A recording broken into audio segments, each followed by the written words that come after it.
कलयुग के अवतार गुरु नानक देव जी एक ठग को मिलते हैं तो वह सज्जन पुरुष हो जाता है।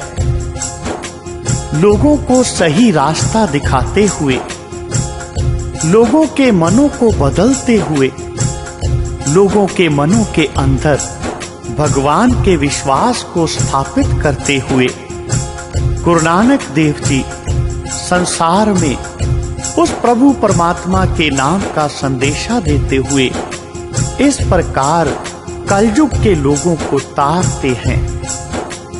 जिस समय गुरु नानक देव जी ने मथुरा और वृंदावन में उपदेश देकर लोगों को यह समझाया कि अच्छा पुरुष सिर्फ और सिर्फ अपने गुरुओं की उपदेश को अपने जीवन में धारण करता है, लोगों ने गुरु नानक देव जी को नमस्कार किया और वचन दिया कि आज से हम अपने उन पीरों गुरुओं के वचनों को अपने जीवन में धारण करेंगे।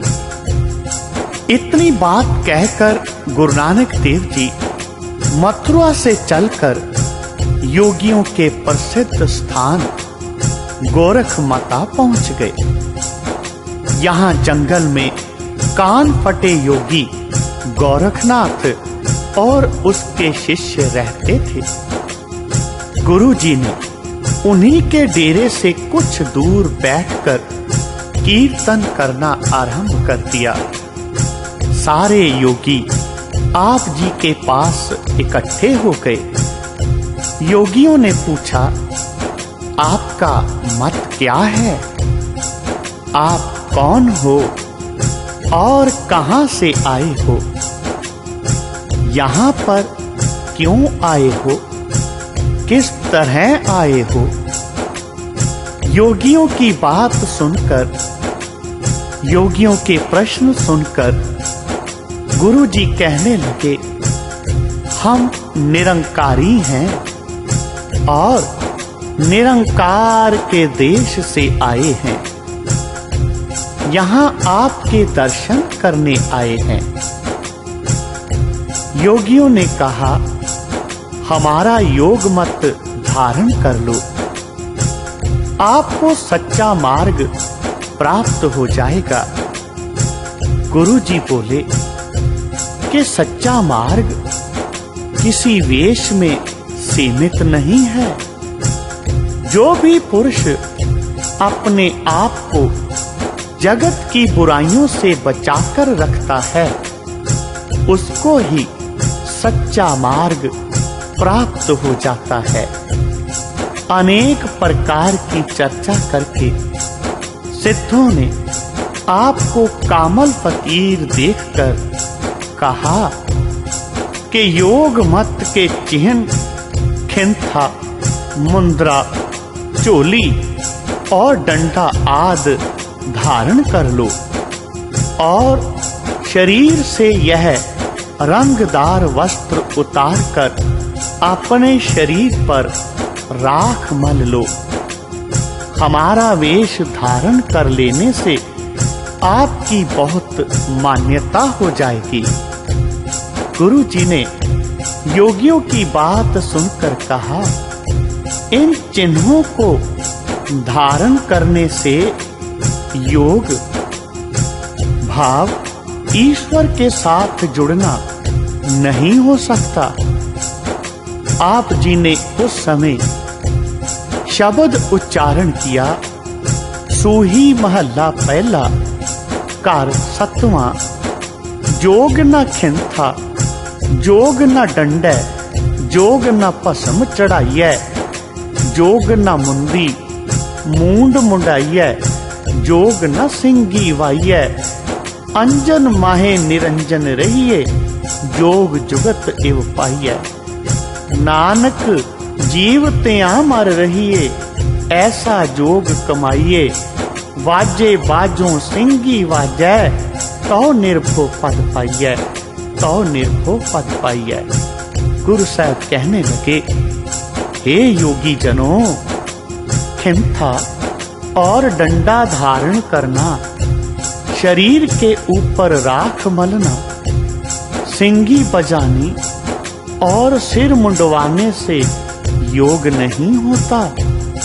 योग की मुक्ति यह है कि माया में रहते हुए ऐसा जीवन व्यतीत करो कि संसार की तरफ से शव समान उडोल, अनिच्छित और निर्विकार रहो। फिर जब सिंगी को फूंक मारने के बिना ही अनहद की ध्वनि हो उठे तो अलख निरंजन, अलख निरंजन, अलख निरंजन पद को ग्रहण करते हैं। गुरु जी के यह वचन सुनकर सिद्ध आदेश आदेश करके अपनी इच्छा से उठकर पहाड़ों की तरफ चले गए। सिद्धों के ऊपर इस चर्चा के द्वारा गुरु जी की विजय के कारण गोरख मते का नाम नानक मता प्रसिद्ध हो गया। यहाँ पर बहुत बड़ा गुरुद्वारा स्थित है और वैशाखी वाले दिन यहाँ बहुत भारी मेला लगता है।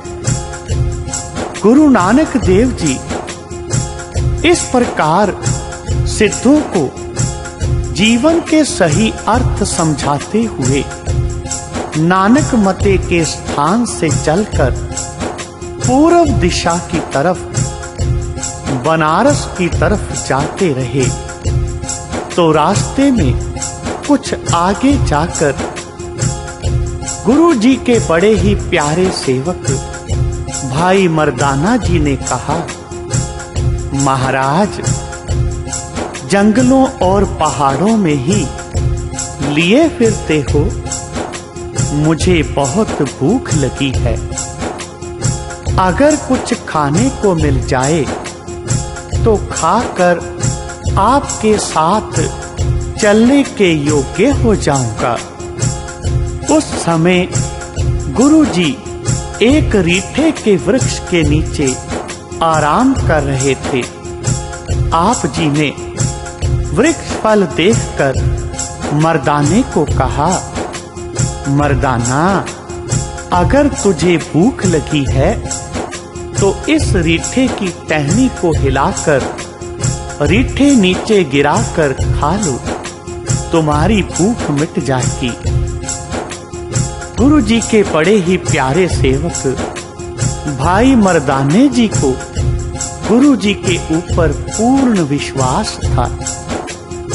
मर्दाना जी ने गुरु जी की आज्ञा का पालन करके जब रीठे गिराकर खाए तो वह छुहारे जैसे मीठे थे। उसने पेट भर कर खाया। इस वृक्ष के रीठे आज भी मीठे हैं। भक्तजनों, जो लोग नानक मते जाते हैं उन प्रेमियों को नानक मते के दर्शन करने के दौरान आगे गुरुद्वारा रीठा मीठा साहिब तक पहुंचने पर प्रसाद के तौर पर यह मीठे रीठे आज भी दिए जाते हैं। आज भी वह वृक्ष जिनको गुरु नानक ने अपनी दृष्टि से निहारा था, उनके रीठे मीठे हैं। लोगों को प्रसाद के रूप में बांटे जाते हैं। मीठा रीठा नानक मते से पूर्व दिशा की तरफ 45 मील दूर है। इस प्रकार गुरु नानक देव जी ने इस संसार में अनेक ऐसे आश्चर्य कर देने वाले कार्य किए, लोगों को भगवान के नाम के साथ जोड़ा, पाखंडों से दूर किया, अच्छा जीवन व्यतीत करने का उपदेश दिया। गुरु जी इसी प्रकार पहाड़ी क्षेत्रों से चलते हुए श्री राम जी के जन्म स्थान अयोध्या नगरी आ गए। बहुत से लोग और पंडित गुरु जी के करीब एकत्र हुए।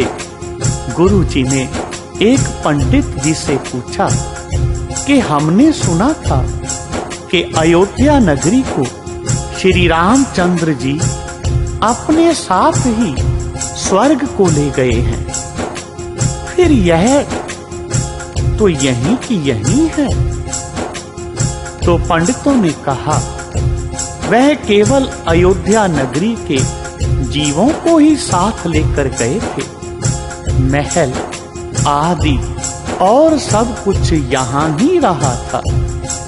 गुरु जी ने कहा, वह लोग जो श्री रामचंद्र जी के दर्शन करते थे,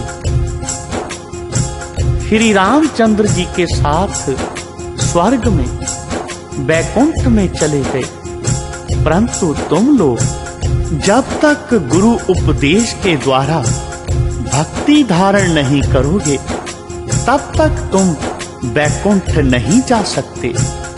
उन्होंने कहा, गुरु तो कई प्रकार के हैं, हम किस गुरु को धारण करें? पंडितों की यह बात सुनकर गुरु जी ने कहा, जिसके अपने मन में पूर्ण ज्ञान हो, जो मोह माया से निर्लेप हो, वह जो आप भी मुक्त हो और दूसरों को भी मुक्त करे, जो भी उसके साथ चलते हैं वह उनको मुक्त कर सकता हो, वह अंत समय बैकुंठ जाते हैं। गुरु जी के यह वचन सुनकर पंडितों ने कहा, महाराज हमें आप ही उपदेश दो। तब आप जी ने उनको सत्य नाम का उपदेश देकर सौभाग्यशाली बनाया। बोलो जी पाए जी वाहे गुरु वाहे गुरु वाहे गुरु।